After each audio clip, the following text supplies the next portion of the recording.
அப்புறம் மத்திய அரசு கொடுக்கக்கூடிய நிதி ஆதாரங்கள் சரியான முறையில் விவசாயிகளுக்கும் போய் சேர மாட்டேங்குது, இண்டஸ்ட்ரியல்ஸ்காரங்களுக்கும் எம்எஸ்எம்இ இண்டஸ்ட்ரியல்காரங்களுக்கும் போய் சேர மாட்டேங்குது.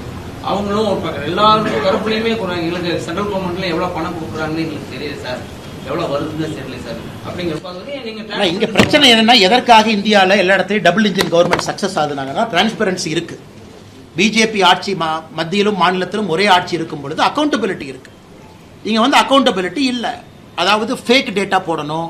100 நாள் வேலைவாய்ப்பு திட்டத்தில் எவ்வளவு ஃப்ராட் பண்ணியிருக்கிறாங்க, ஃபேக் என்ட்ரி. அதே போல மிக முக்கியமாக பிஎம் கிசான் ஸ்கீம் எனக்கு ரொம்ப மனது வலிக்கக்கூடிய திட்டங்கன்னா, 38 லட்சத்தில் ஆரம்பிச்சு 21 லட்சத்துக்கு வந்துட்டோம். 17 லட்சம் விவசாயிகள் டிஸ்குவாலிஃபை ஆயிட்டாங்க. நாம டிஸ்குவாலிஃபை பண்ணல, டிஸ்குவாலிஃபை பண்ணது மாநில அரசு. நம்ம ஆரம்பிக்கும் போது 38 லட்சம். உன் டாக்குமெண்ட் இப்படி இல்லை, பட்டா சிட்டா 2 பேர்த்து பேர்ல இருக்கு, ஒரே குடும்ப பிரிங்கன்னு இவங்க பிரச்சனை பண்ணி அதை குறைச்சு 21 லட்சத்தில் வச்சிருக்கிறாங்க. ஸோ மாநில அரசை பொறுத்தவரை டிரான்ஸ்பரன்சி இல்லாம பாருங்க. ஆவாஸ் யோஜனா இந்தியா முழுவதும் ஒழுங்கா போகுது. இங்க நேற்று கூட அக்கா சொன்னாங்க, திமுக காரனுக்கு பணம் கொடுத்தா தான் என்ட்ரியே போடுறான் பஞ்சாயத்து லெவல். ஸோ எல்லா இடத்திலும் கூட மத்திய அரசினுடைய திட்டத்தை செயல்படுத்தக்கூடாது என்கின்ற ஒற்றை நோக்கில் திராவிட முன்னேற்ற கழகம் இருக்கிறாங்க. அனைத்து இடத்திலும் சப்சிடி டிரான்ஸ்பரண்டா போகும்போது இங்க மட்டும் என்ன பிரச்சனை, ஏன் அதை பண்றாங்க? கலெக்டர் ஆஃபீஸ்ல அக்ரிகல்ச்சர் ஆஃபீஸர் இருக்கார், அவர் என்ன பண்றாரு, டாஸ்மாக் இன்சார்ஜா பல கலெக்டர் ஆஃபீஸ்ல போட்டிருக்காங்க. அவங்க வேலை தானே. அவங்க போய் உண்மையாலுமே மண்வள அடையாள அட்டை 25 கோடி விவசாயிகள் தமிழகத்தில் அது குறைவு வாங்கல. இதெல்லாம் போய் கேம்ப் போட்டு நடத்தணும். மாநில அரசு கேம்ப் போட்டு இது மத்திய அரசுடைய திட்டம், வாங்க எங்க அதிகாரிகள் உட்கார்ந்து இருப்பாங்க, ஞாயிற்றுக்கிழமை மணிக்கு நீங்க வாங்க கலெக்டர் ஆஃபீஸ்க்கு, நீங்க வந்து பதிவு பண்ணுங்க. அதான் டபுள் இன்ஜின் கவர்மெண்ட். ஒரு மாநில அரசும் மத்திய அரசும் ஒரே கட்சியில் இருக்கும்போது நடக்கும். ஆனா தமிழகம் நம்முடைய துரதிர்ஷ்டம், மாநில அரசு மத்திய அரசுடைய திட்டங்களை முடக்க வேண்டும் என்கின்ற ஒற்றை நோக்கில் இருக்கிறாங்க. அதான் பிரச்சனை. அதிமுக கூட்டணி வேண்டாம் என்ற நிலைப்பாட்டில் இருந்த அண்ணாமலை தற்போது வரைக்கும் மாறல அப்படின்ற ஒரு இருக்கு. ஏன்னா அமித்ஷா பங்கேற்ற மேடையில கூட நீங்க அதிமுக தலைவர்கள் குறித்து பேசல. அதே போன்று கோவையில் நடைபெற்ற இளையராஜா கூட்ட நிகழ்ச்சியில தளபதி ஸ்டாலின் ஐயா சொன்னாரு, அதிமுக தலைவர்கள் குறித்து இந்த விதமான கருத்து பேசல. அண்ணா, நான் பிஜேபியினுடைய தொண்டனா, உயிர் இருக்கிற வரைக்கும் இந்த கட்சி வளர்ச்சிக்காக மட்டும்தான் நான் இருப்பேன். மற்ற கட்சி அதே நேரத்தில் கட்சி ஒரு முடிவெடுக்கும் பொழுது ஒரு தொண்டனாக நான் கட்டுப்படுறேங்கண்ணா. எங்களுடைய தலைவர்கள் ஒரு முடிவு எடுக்கிறாங்க, தொண்டனா கட்டுப்படுறேன். சில இடத்துல எங்கே வாயை மூடிக்கொண்டிருக்க வேண்டுமோ அங்கே வாயை மூடிக்கொண்டிருக்கின்றேன், எங்கே பேச வேண்டுமோ அங்கே பேசுறேன். உறுதியாக தமிழகத்தில் அரசியல் மாற்றம் நடக்க வேண்டும் என்று நினைக்கக்கூடிய மனிதன் நான். அதே நேரத்தில் எந்த கட்சி நான் திறந்தாழ்ந்து பேசல. இளையராஜா ஐயாவை பொறுத்தவரை அவருக்கும் கலைஞர் கருணாநிதி ஐயாவுக்கும் தனிப்பட்ட நட்பு.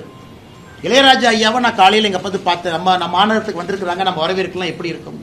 ஐயாவை காலையில் சந்தித்த பொழுது ஐயா ஆணை சொன்னாங்க, நீ சாயந்தரம் நிகழ்ச்சிக்கு வந்திருப்பா, வந்து பார்த்துட்டு போ வா அப்படின்னாரு. ஏன்னா இளையராஜா சொன்ன பிறகு எப்பொழுதுமே தட்டாமல் கேட்கக்கூடிய மனிதன் நான். நிகழ்ச்சிக்கு போனேன், ஐயா சொன்னாங்க சரி மேடைக்கு வாங்க அப்படின்னு. மேடைக்கு போய் பேசும் பொழுது அது அரசியல் மேடையாக நான் பயன்படுத்திக் கொள்ள விரும்பவில்லை. ஏன்னா இதே இளையராஜா ஐயா மேடையில் எத்தனையோ அரசியல் தலைவர்கள் பேசியிருக்கிறாங்க. ஆனால் இளையராஜா ஐயாவை பொறுத்தவரை அவருக்கும் கலைஞர் கருணாநிதி ஐயாவுக்கும் தனிப்பட்ட நட்பு. ஏன்னா பிறந்த நாளே மாத்திக்கிட்ட நட்பு இருவருக்கும் இருக்கார், அதை எடுத்து காட்டணும். அதே நேரத்தில் எனக்கும் முதலமைச்சர் மு.க. ஸ்டாலின் ஐயாவுக்கும் கருத்து வேறுபாடுகள் இருந்தாலும் இளையராஜா ஐயாவை பொறுத்தவரை கடந்த ஒரு 4-5 மாதங்கள் அழகா பண்ணியிருக்காங்க. அவருடைய சிம்பனி ஆர்கெஸ்ட்ரா மிக அழகா அதை கொண்டு வந்திருக்கிறாங்க.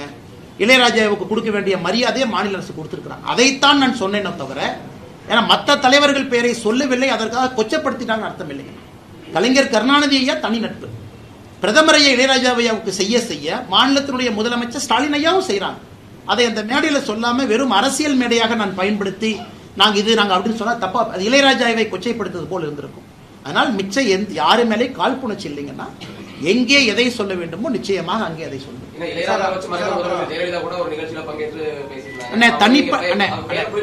அம்மையார் அவங்க பேரு ஜெயலலிதா அம்மையாருடைய பேரு. தனிப்பட்ட முறையில் அது உங்க கட்சிக்காரங்க இருக்காங்க, எல்லாரும் சொல்லுவாங்க பெரிய ஆளுமை அவங்க, விடுங்கண்ணா. நான் இங்கே குறிப்பாக சொல்லிக் கொண்டிருப்பது மாநில அரசு மத்திய அரசு 2 பேர் இளையராஜா ஐயாக்கு என்ன செஞ்சிருக்கோம் மேடையில் சொல்லிட்டேன். எல்லாரையும் தாண்டி கலைஞர் கருணாநிதி ஐயாவுக்கும் இளையராஜா ஐயாவுக்கும் தனிப்பட்ட நட்பு இருக்கு. அது வேற எந்த அரசியல் தலைவரும் சொல்ல முடியாது. எங்க இடத்துக்கு தனிப்பட்ட நட்பு இருக்கு, அதையும் நான் சொல்லி இருக்கிறேன். ஆனால் இதுல ஒரு தலைவர் பேர் சொல்லல சொன்னாங்க அப்படிங்கிறது என்னை பொறுத்தவரை இது ஒரு விஷயம் கிடையாது.